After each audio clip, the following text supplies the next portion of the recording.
What is going on, guys? Welcome back. We're going to be covering Chizuru today. Things that you couldn't even see on the English live stream. We're going to be going over all of her epiphanies, breaking it down for you there. And we're also going to be going over, well, a recap of the patch notes that show you her base kit. And I'll be giving my opinion on her overall based on, well, the wonky translations that we have for her kit right now. Let's get into it. So let's check this out. Chizuru is going to be a void psionic character, and just like we talked about, she's going to be based around a couple unique mechanics.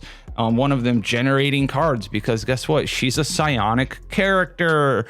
Crazy. So we're two starting cards. We're gonna have two moon slashes, which is kind of interesting actually. She has two of the same exact base cards. A lot of characters have like a 1 cost that does 100 and then like a 2 cost, right? She's more like Meilin, that sort of type where they have two of the same exact basic card and then like a shield.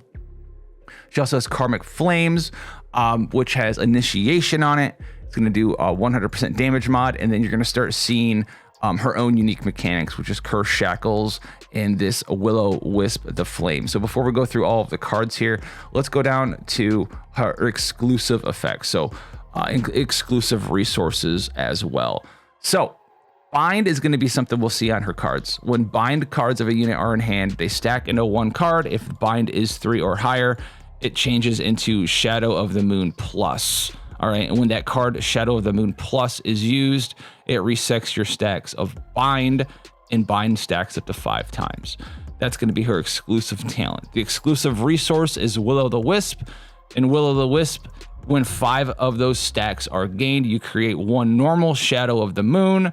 When the effect is activated, it decreases Will-O-the-Wisp by 5 as well. So she's got this double stacking mechanic where she can generate a Shadow of the Moon card by hitting 5 of Will-O-the-Wisp. And then if you have multiple bind cards, which is going to be Shadow of the Moon most of the time, it's going to change into a stronger version of Shadow of the Moon called Shadow of the Moon Plus.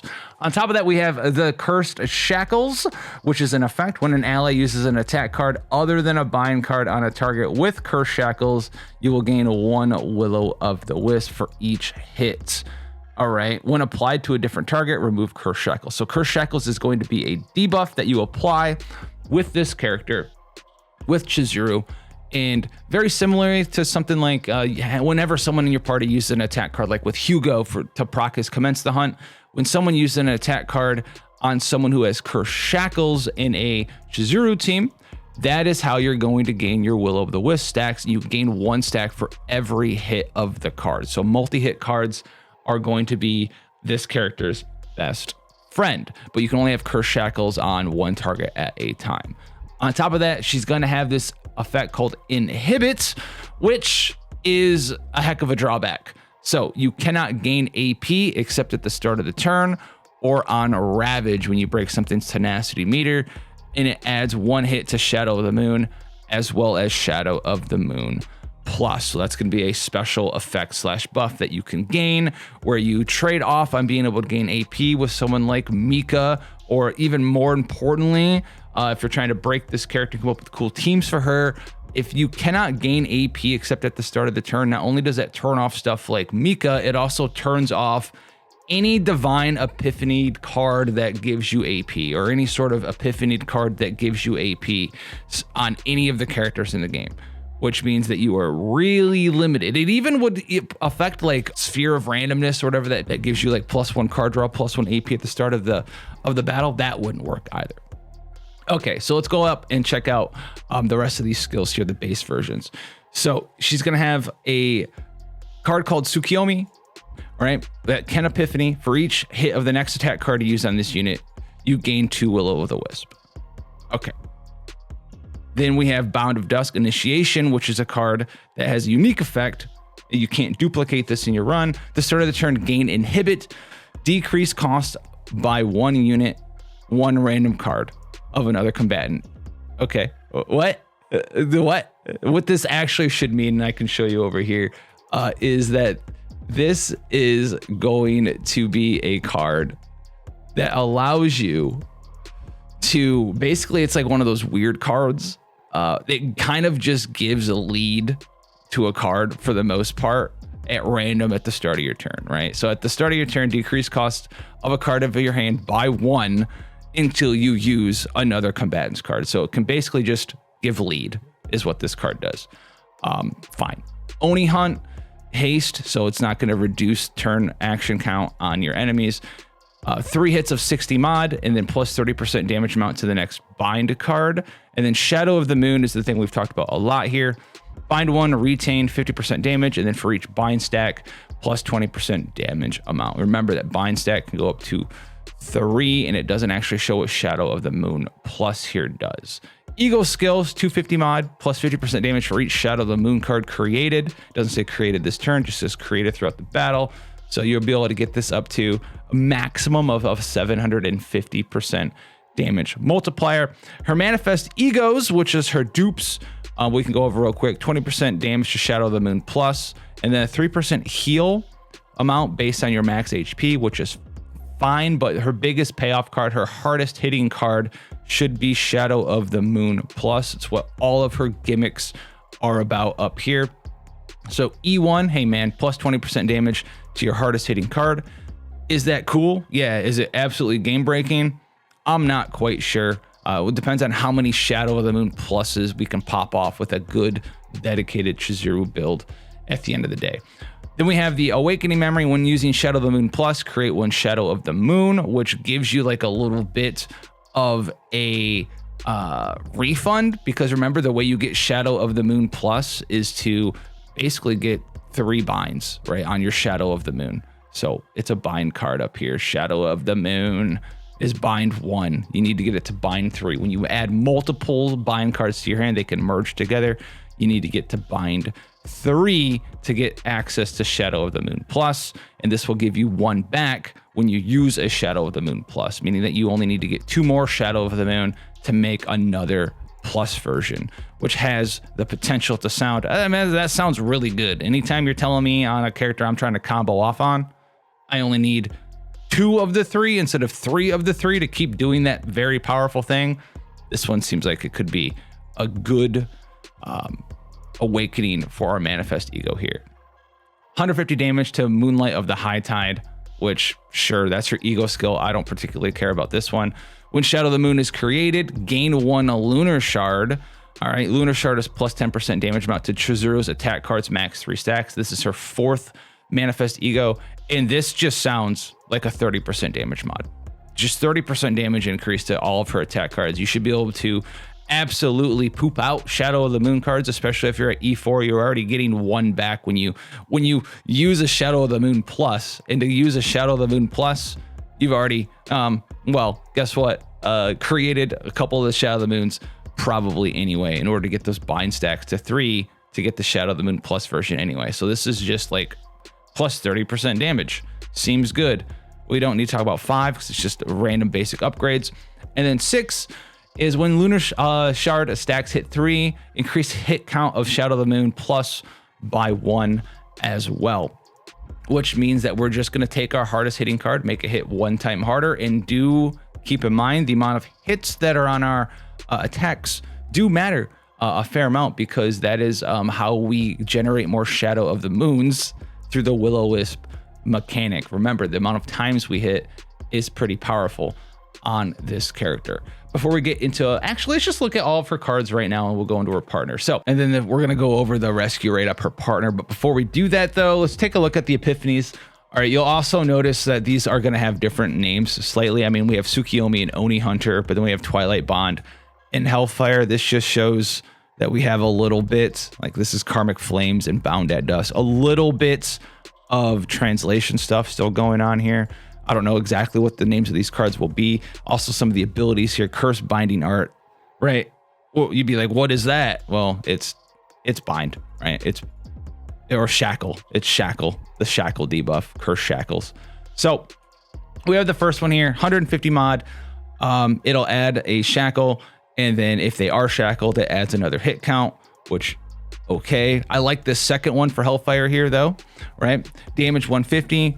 Curse Binding Art reduces the cost of the next card you use by 1, allowing you to do, use a 1 cost and then get your mana back, which is pretty nice. This is going to help us get around some of the downside of what she has here with the inhibit, where you can't gain AP. We want to cast multiple things per turn. How about casting a 1-drop that reduces your next 1-drop to 0? Right, so this is a pretty good Epiphany, probably. Hellfire, number 3. This is going to increase the damage of things hit by curse binding with this card by 100% is what it looks like here. I'm not 1,000% sure, but okay. Then we have Hellfire that has cost of 2 is opening, and this will just generate 1 Shadow of the Moon, which seems like a pretty bad rate for me. I'd rather, apply curse binding art and then hit it a couple of times with some other cards to generate damage instead of just using a skill, not do damage. It costs 2 AP and then just generates Shadow of the Moon. I could be wrong, but I'm really not liking this 4th one here. Right now, my favorite one is probably 1 or 2. The 5th one here, Curse Bind. When the target is in the Curse Bind state is defeated or broken, generate this card, which is like fine. It's got opening and it looks like exhaust. I don't know why we're renaming initiation or something to vanish. I don't know. But out of all 5 of these Hellfire ones, when you go ahead and you look at what she wants to accomplish with Will of the Wisp, hitting multiple times, casting multiple cards, hitting things with Curse Shackles to gain Will of the Wisp stacks, generate cards so you can gain access to Shadow of the Moon plus. The first 2 Hellfires seem to be the ones that I really like, right? You can do the first one where Curse Binding adds a hit count. So if you're popping off and using a bunch of zeros from other characters, right? Or if you get her cards to 0 in some way, shape, or form, you can start generating extra Willow stacks that way with the first Epiphany here. The second one allows you to be a little bit more self-sufficient, a little bit more combo heavy, because you're going to get some card reduction, right? If you get like the Epiphany for this second Hellfire and you like dupe it 1 time or 2 times or something, right? It's going to pay off because you'll be able to just chain Hellfire, Hellfire, Hellfire, which is pretty cool. It's going to help you ramp up. So I really like the second Epiphany a lot there. Now this is going to be Twilight Bond. This is the one that gives you restraint, right? At the start of the turn, gain restraint. At the start of the turn, gain restraint. At the start of the turn, gain restraint. They all still have you gain access to restraint, which if you don't remember is going to be the inhibit mechanic where you cannot gain AP except at the start of the turn. So these cards are going to have to be pretty powerful for me to want to play with them. That's a lot of P's. The first one here. At the start of the turn, gain restraint, reduce the cost of 2 random cards by 1 until used. So give 2 different cards lead, basically. Not really feeling it out there. For the debuff of restraint, I'd rather just remove that card from my deck, I think. Unless you're not generating AP, I suppose. Twilight Bond, enhance, opening unique at the start of the turn, gain restraint. When Shadow of the Moon Plus is used, reduces the cost of the next card by 1 until used. This could be good, depending on how hard it is to actually generate a Shadow of the Moon Plus. If you can sort of pop off like 1 or 2 of those per turn guaranteed, this can help you really keep generating more cards, doing more damage, casting more cards, especially if you have some of those ego manifestations we talked about that refund you with normal moon shadows and all that other nonsensical stuff and damage bonuses %. So this could be pretty decent as well if we have a way to generate a ton of moon shadow pluses. The third one here, Twilight Bond, gain restraint and then activate 2 random cards from other combatants. I'm just not really a fan of this mechanic, man. I'm just not the biggest fan of it. I don't like casting random stuff, so we'll skip over that one. I don't like that. That's a downside.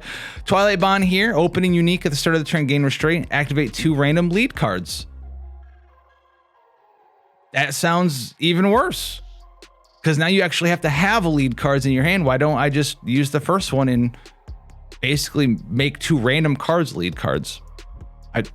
I don't know, man. Am I wrong? I don't know. The 5th one here, Twilight Bond, at the start of the turn, gain restraint, reduces the cost of the card with the highest cost by 2, which is interesting. You could pair her up in a team that has a bunch of 2-drops, perhaps, and you can just, use that card every turn for free, which is kind of cool. outside of this whole thing, this whole restraint mechanic seems just kind of weird. And unless I'm missing something big, it doesn't look like any of her cards require her to be in this restraint mode. Like, you shackle enemies, you get Will-O-Wisp from hitting enemies. Inhibit is just, you can't gain AP except at the start of the turn, and then if you ravage something, you can gain AP still too, and then it just adds 1 hit to Shadow of the Moon and Shadow of the Moon Plus. So unless this add 1 hit to Shadow of the Moon or Shadow of the Moon Plus is huge, I could see a world where it's best to just take this card out of her deck and never mess with the mechanic. Am I wrong? But out of all 5 of these, I mean, I feel like the first one is the best one. If you're going to be playing with this restraint mechanic that doesn't allow you to generate extra AP, then you better be, reducing the cost of another card in your hand every turn to get that basically 4th fake AP every single turn with this first Twilight bond. Moving on to hopefully a better card is going to be Sukiomi. Now, this is going to be a 0-cost skill, and this is how you pop off on gaining access to the Will-O-Wisp stacks. This says Demon Fire, but whatever. Sukiomi skill, number 1, Epiphany. The next attack card used gains Demon Fire 3. Based on the hit count of the next attack card, gain Demon Fire 3. So this is the base version. This translation's awful, actually. But basically, the next time you attack with an attack card,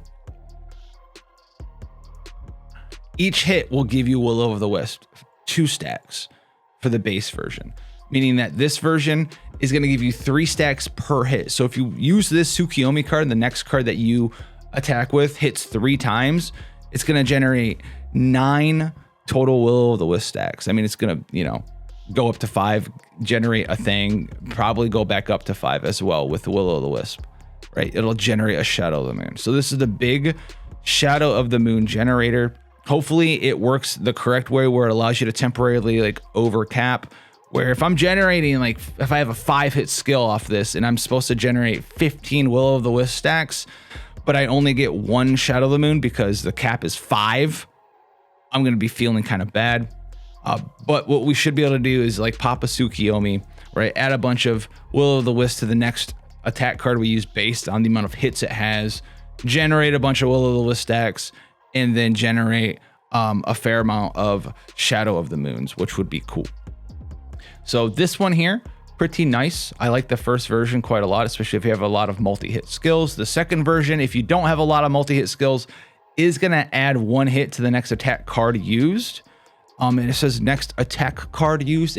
This version does not say the next Chizuru attack card used, but that could be a mistranslation thing at this point in time. But what this allows you to do is turn another non-multi-hit card into something that's got a little bit of multi-hit on it. At the end of the day, I still don't really like it. I like the first one a lot better. Because if you have a 1-hit card with this second Epiphany, okay, you'd normally gain 1 Will-O-Wisp stack because it hits 1 time. Now it hits 2 times, all right, and gain 1 Will-O-Wisp stack based on hit count. So now it hits 2 times. 1 + 1 is 2, or we could use the first one here. Hit 1 time, gain 3. I'm not sure. This second one does give you more damage, but I feel like we want to be popping off getting Will-O-Wisp stacks. I think the first one's better here. The third one is going to be a payoff for straight damage. All right. Adds 2 hits to the next Moon Shadow / Moon Shadow Plus, the Shadow of the Moon card. So this is buffing the payoff stuff. If you have the way to really generate a bunch of these already, you can use this Epiphany to just make the Moon Shadows do more damage by adding additional hit counts. And adding additional hit counts as well, keep in mind, you are able to generate some Will-O-Wisp stacks for hitting things that are chained. So this could, in theory, help you generate a couple Shadow of the Moons back as well. The fourth one here, gain Demon Fire 3 based on the number of attack cards in hand, which could be useful because if you're using Restraint, you can't really go infinity AP pop off with Mika, do something crazy like that. This is going to allow you to draw a bunch of cards, potentially with someone like Nia or just any of these characters that draw, Veronica, that just draw crap tons of cards. And if you have a lot of attack cards in hand, you can pop Sukiomi off for 0, gain a bunch of Demon Fire, which is the Will-O-the-Wisp stacks. And if this works correctly, like if you have 5 cards that are all attack cards in your hand, you pop this bad boy, that should give you 15 Will-O-the-Wisps, 5 at a time or 3 at a time. Hopefully the way that it works is it goes 3 plus 3 is 6. Oh, that's over 5, go back down to 1. Plus 3 is 7. Oh, that's over 5, go back down to 2. Plus 3 is 5, and it gives you all 3 of your Moon Shadows, which would then immediately merge into Moon Shadow Plus. So this could be potentially something that's pretty nice out there. I could say like a weird, like, draw a bunch of cards version of Chizuru using characters like Veronica, characters like Nia, and then you just make a deck with Chizuru where you duplicate this version of Sukiomi a bunch, and you just draw a bunch of cards and you generate like an absolute crap ton of Moon Shadows that fuse into Moon Shadow Pluses.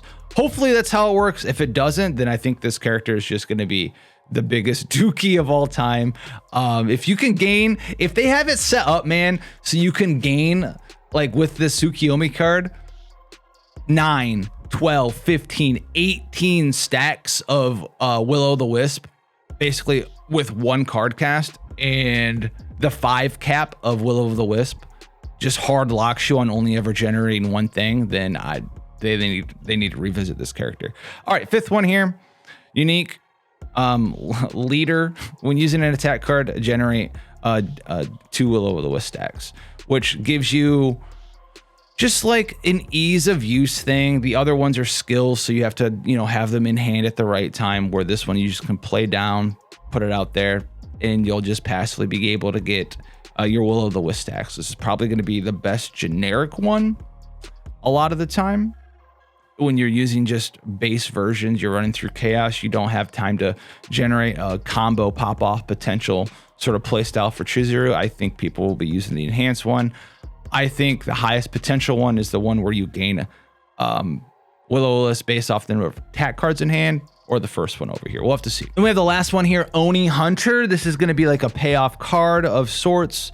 The first 2 here are about buffing up your bond card damage. You might be asking what a bond card is. I'm 99% sure they mean a bind card, which is going to be Shadow of the Moon. All right, or Shadow of the Moon Plus as well. This is the only bind card that she has access to. And also remind yourselves that bind cards do get bonus damage for every stack of bind that they already have. And this is going to double down on this. The first one is going to have a multi-hit attack, 50% mod with 4 hits. So it's going to help you, you know, get Will-O-the-Wisp stacks on things that have the debuff on them from Hellfire, the Curse Bind. And it's going to increase the damage of Shadow of the Moon or Shadow of the Moon Plus because they're bind cards by 40%. The next one here is going to forego that multi-hit thing. So it's not going to be able to give you, you know, stacks for your mechanics as well. But it's going to be a 60% damage buff to your Shadow of the Moon / Shadow of the Moon Plus instead of 40%. So it's a bigger payoff card, a little bit worse at generating Will-O-the-Wisp stacks, so you can actually get access to those cards though. The third one here, it just turns Oni Hunter into its own sort of damage card. 60 mod with 3 hits. And then if there's no other attack cards in your hand, it gets 2 more additional hits. So it's like a 300% mod. If you have no other attack cards in your hand, I don't particularly see this one being amazing. I'm not sure. I think you could do some cool stuff in here where you have like the Sukiomi, you know, the next hit is 3 additional stacks for our mechanic, right? With Will-O-the-Wisp. And you're like, oh, my only attack card left is Oni Hunter, hits 5 times, and each of those gives 3 stacks, and I'm hitting the guy and I generate a bunch of stuff afterwards. I could see that. Is it going to be the best way to play it? I'm not sure, but I could see the potential there for it. Although at that point in time, if we're doing that, we're popping off. Why don't we just use the left version that hits 4 times and then buffs up the damage of the cards we're definitely generating, right? Right? Or the bind cards, the Shadow of the Moon that we're definitely generating with our 4-hit extra Will-O-Wisp 3 per hit sort of nonsense. So I'm not really liking this middle one. The fourth one generates 2 true moon cards. It gives them Vanish, which I'm assuming is Exhaust, and then reduces their cost by 1 until used. I honestly don't know what a true moon card is here for you. The only thing I can think of is, well, it's either Shadow of the Moon, which I don't think it will be that because they call them Shadow of the Moon everywhere else in this translation, or it'll just be her base card, Moonslash, that costs 1 less. So I'm not 1000% sure. I also, at the end of the day, don't think it matters that much, because this is a skill that generates 2 attack cards and then makes them cost 0. Or you could just use one of these over here, this one that hits 4 times to generate a bunch of stuff. I don't know why I'd be using this skill here either, but whatever. And then we have the enhanced version down here, the upgrade card. Oni Hunter is unique, so you can't duplicate it or use multiple of them.